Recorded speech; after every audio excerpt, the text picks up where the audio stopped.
ASEAN are meeting for a summit expected to be dominated by the ongoing civil war in ASEAN member Myanmar. They're seeking to find a united stance on the crisis amid deep rifts in the bloc. China. It's our first time here in Labuan Bajo, so just very happy to be on this boat.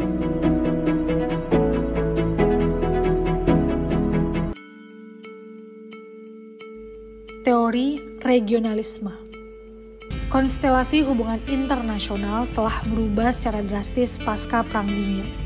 Dunia diwarnai oleh polarisasi yang telah mendorong kawasan dunia berkembang dan dunia maju mempertegas kembali keberadaannya. Kecenderungan itu bila dihadapkan dengan beragamnya masalah seperti keamanan, politik, dan ekonomi dunia ternyata masih tetap tidak membentuk keadilan. Berbagai upaya pun dilakukan oleh negara-negara untuk mengakomodir perbedaan kepentingan antar negara dalam sebuah kelompok yang bersifat kawasan. Regionalisme berkembang dalam politik internasional tidak terlepas dari beberapa faktor. Kita dapat melihat di masa Perang Dingin, regionalisme terbentuk dan berkembang karena adanya rivalitas antara dua kubu hegemon dunia, yaitu United States dan Uni Soviet. Walaupun akhirnya kepentingan regionalisme saat itu tidak jauh-jauh dari tema politik dan keamanan. Meskipun pada masa itu muncul pula kerjasama-kerjasama di tingkat kawasan yang mengusung isu ekonomi. Regionalisme pun mulai menyebar di tahun 1970-an.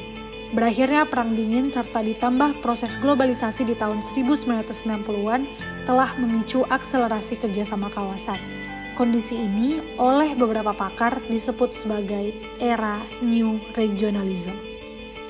Andrew Harrell dalam tulisannya yang berjudul The Regional Dimension in International Relations Theory menjelaskan bahwa karakter pembangunan tidak lagi menitikberatkan pada power dan kepentingan masing-masing negara. Karakteristik regionalisme cenderung tidak stabil dan tidak determinis. Interaksi yang terjadi dalam tataran regional sangat kompleks, multidimensional, dan menyangkut interaksi ekonomi, politik, serta budaya yang multiproses. Regionalisme merupakan hal yang tepat bagi wadah interaksi dalam menerima perubahan dan mengintensifkan resistensi dari tekanan kompetisi kapitalisme global. Harrell menjelaskan bahwa regionalisme berfungsi sebagai institusi pembentuk peraturan dan prosedur. Melalui institusi regional, maka dapat memberikan peluang bagi negara-negara yang lemah dalam terciptanya voice opportunities atau kesempatan dan hak yang sama dalam berpendapat, membuka peluang membentuk koalisi yang lebih kuat dan membuka wadah politis untuk membangun koalisi baru.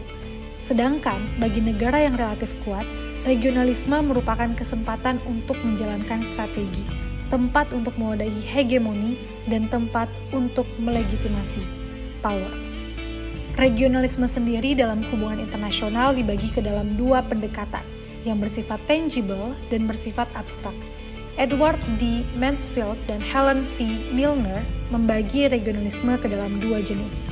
Pertama, regionalisme yang berdasarkan kedekatan geografis yang bisa diartikan kerjasama dan koordinasi regionalisme dalam bidang ekonomi dan politik yang dilakukan oleh negara-negara yang letaknya berdekatan. Kedua, kerjasama atau koordinasi regionalisme yang dilakukan aktor pemerintah berdasarkan faktor non-geografis. Kerjasama tersebut berbentuk peningkatan ekonomi dan politik di antara negara-negara yang secara letaknya tidak berdekatan. Selain perbedaan tadi, Quermont melihat tingkat pelembagaan dan keberadaan kerangka hukum bisa membantu dalam membedakan antara proses kerjasama dan integrasi regional.